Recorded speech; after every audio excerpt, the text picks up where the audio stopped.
Man, y'all wanted to know about this, man. It's the truth between the breakup between Epmd. Um, Straight up and down, man. And this go way back, and nobody's telling the truth. Nobody telling the real truth. I done heard Eric Sermon lie about 37 times. They keep asking him the same question, man. So what happened? So what happened? It's obvious dude ain't finna tell you the real, you know? And people get it all twisted because they had the most success between the two. And it's only because it was chosen to be that way. And this is what EPMD really split up. Uh, First off, when they first got started, they promoted themselves. Nobody pushed them to do anything. They came in as brothers. P and Eric did everything as far as promotion, putting up money to business, everything. They put their own reels together and made their own tracks in a little small studio and mastered, put it together, looped it out, put the tapes out. They did all this independent on a small bag, the sleeping bag label. You know what I'm saying? So they did their own thing and made themselves hot and relevant. Nobody was pushing for them. Nobody was big up in EPMD on the streets. They bogarted their way in there from Strong Island, just coming in, just doing it. And it was a sick style that they was using. The beats was rough. And he was pumping that Roger something serious, Eric Sermon with them beats. And they just had hit after hit. Then after Unfinished Business, they started getting more attention from the likes of, because they were still on Sleeping Bag, but Russell Simmons started, coming on in there. They did a show one time and they had EPMD, they had Run DMC, uh, Public Enemy was coming out and doing their thing, and Russell was up there bigger than life. And Russell had all this money and was buying them this and that, and was like, "Yeah, I'm finna bring you guys over to my label, and you guys gonna be on Def Jam, yeah. And I'm gonna manage you. I'm gonna be partners with EPMD. I want y'all to be as big. Y'all gonna be as big because y'all the new Run DMC. You're the new Run DMC. That's what I see when I see EPMD. I see y'all the new Run DMC. Y'all speak from the streets, and y'all some real. Y'all ain't no Hollywood motherfuckers. So, so Russell Simmons loved him, and he took them under his wing and was like, "I'm gonna guide y'all to the top and get y'all with the best producers and get y'all when we get LL Cool J to work with y'all, you know what I'm saying? Like y'all gonna be embraced by Def Jam. So that's to get y'all to the next level. So business as usual. That's why they got the RAL, the Rush Associated Labels, on that because Russell Simmons was managing EPMD for that time. But P wasn't really feeling Russell Simmons being the manager and his decision making and him having like final say on what cuts to be on the album and how it was gonna be promoted, even though business as usual was outstanding work. Parrish felt like, it's a lot of interference by Russell Simmons, and P was trained by his father. His father taught him about real estate, property, pay your taxes, what to do with your money. So P already took care of his side of the money. Eric Sermon never got robbed of anything. P never took no money from Eric Sermon. That's a lie. What Eric Sermon just didn't do is he didn't understand the business, and he didn't want to understand it.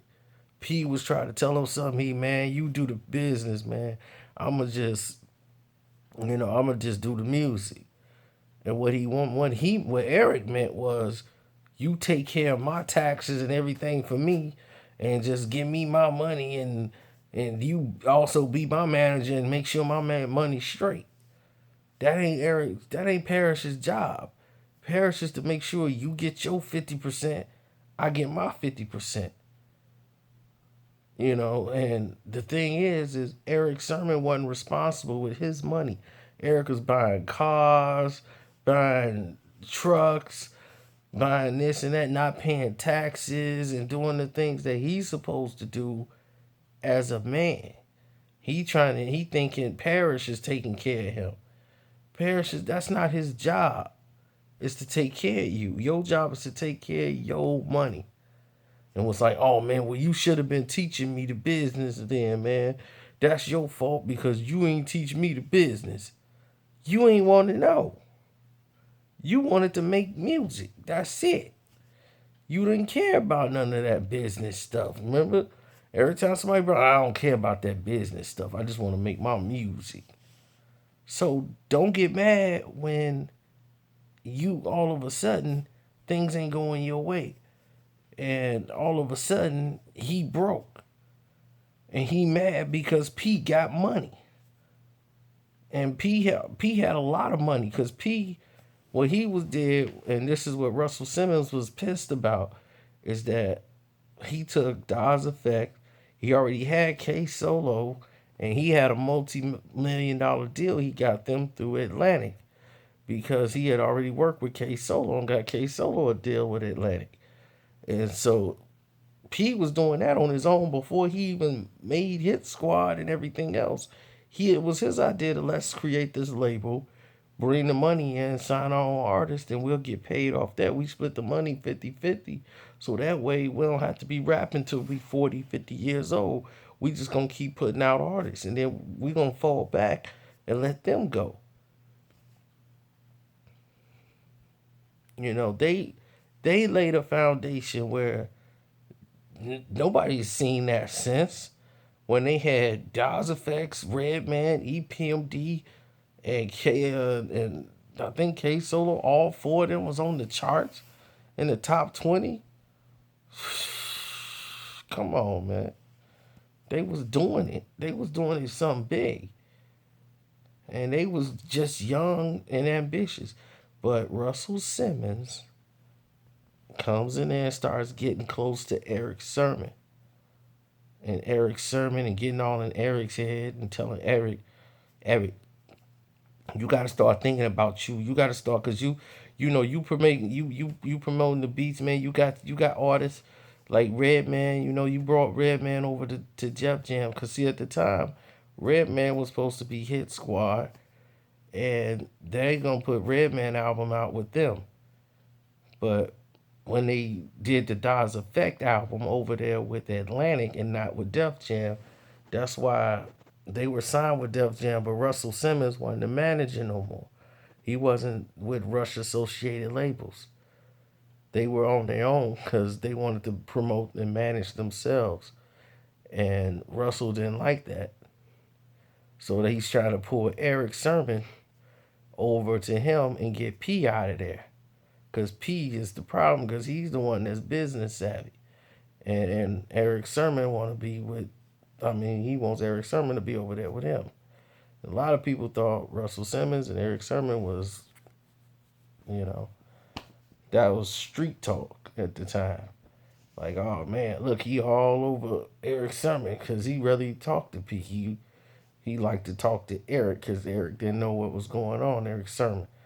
So he was telling Eric Sermon, like, look, you leave P, I'm going to take care of you. You're going to be straight. And this and that. But he wanted EPMD to stay together. But he wanted to take Eric Sermon and sign him as an independent artist and have him bring rappers over to Def Jam. That's what Russell Simmons wanted. He wanted Redman over there. And once he got Redman, now, because what's his name, Parrish, had Redman signed over to, he was with Chaos, that Chaos label, independent label or something with Russell Simmons, and it ended up just being Def Jam. But he liked the idea that they were finding the talent for him. So he was paying no expense to have them go out, and they the ones scouting the talent. They the ones gonna work with them and make the talent better. So you don't have to pay no money for market development. They gonna do it for you. And basically all they gotta do is be the foundation when they need to. So he gave Eric Sermon $1 million. Cause what happened was P got his house broken in and P got the plate number. They took it to the cops. And when they got the guys that did it, they said it was Eric Sermon that paid them $5,000 to do the job. They went, grabbed Eric Sermon, took him into the police station, and Eric Sermon was nervous as a as a as a girl. Look, I ain't gonna say that, but he was nervous, and he's shaking. Like, man, just looking to get up out of there. Who he called? Russell Simmons. Russell Simmons gets him a lawyer. Russell Simmons gets him out of jail.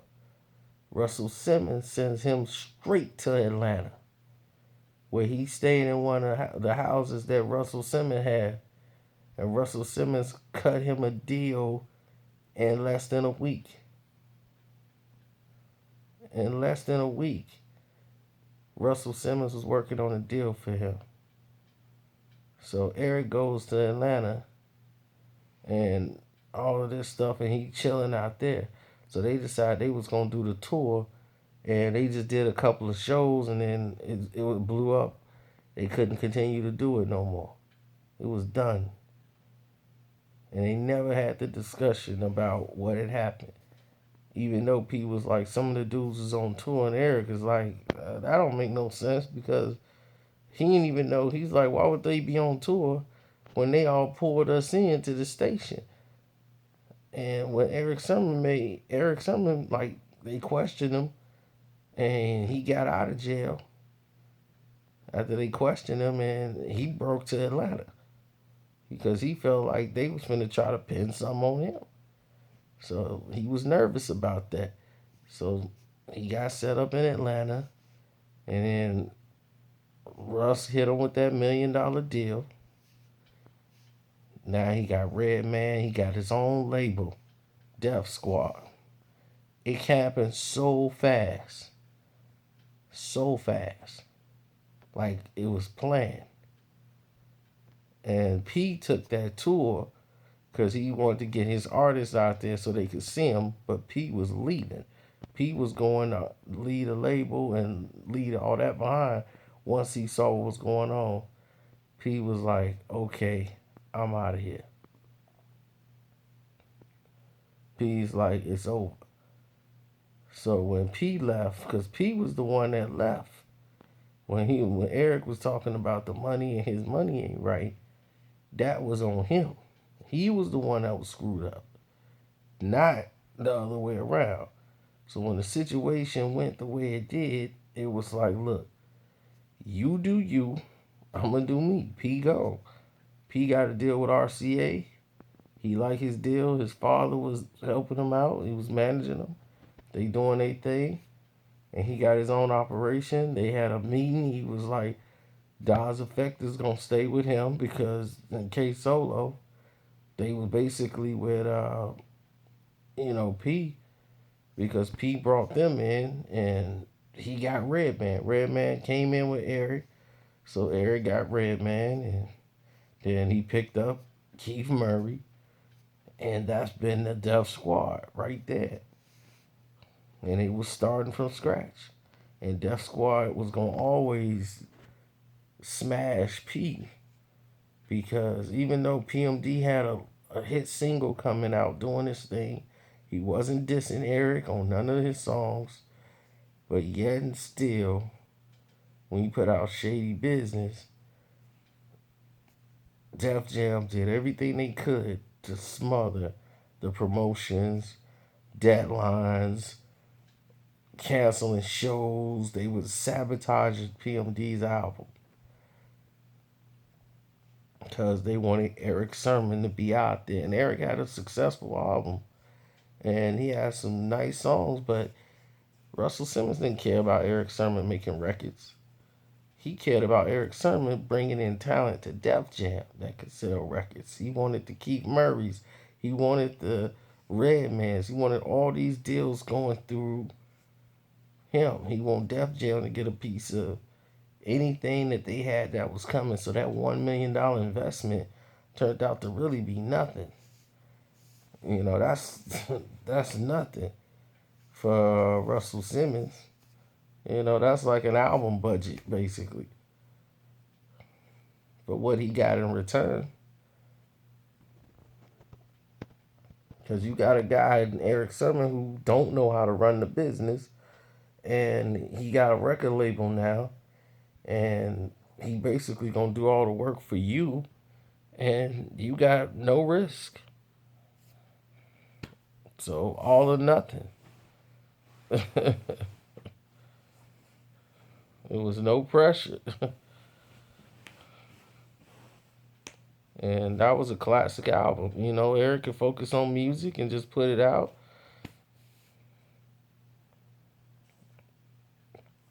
And, you know, he put that Bomb Diggy out there. Redman dropped his second CD. It went gold. Keith Murray had the most beautifulest thing in the world. They was smashing. But that's what really happened, though. Russell Simmons had a lot to do with getting in Eric Sermon's ear, telling him he being robbed. It's always people that's telling you you ain't getting what you deserve and what they could do for you. And you see what somebody else got to make you think you being robbed. Happens all the time, man. And that's what happened in the breakup. Then when they got back together, you know, it was so it's you see how things work out. They got back together for business. When things start going downhill, and they were like, dude, let's get the Epmd back together and make some money for both sides. You know, like we can make a couple out and link back up. You know, so once everybody grew up and realized what the situation was, things went the way they did. But it's the last video I'm gonna make on vacation. So the next video you should see, I should be back at the crib and back in my room, back in the dungeon. I loved everybody came and supported the videos, even though I enjoyed this Florida weather, 80 degrees. I gotta get back to some 30 and 40 degrees, get back to some reality. I want to say thank all y'all for y'all support. Happy New Year if I didn't tell you that 1,000 times. And I need to get some sleep because I got to catch a plane in the morning. I'm out.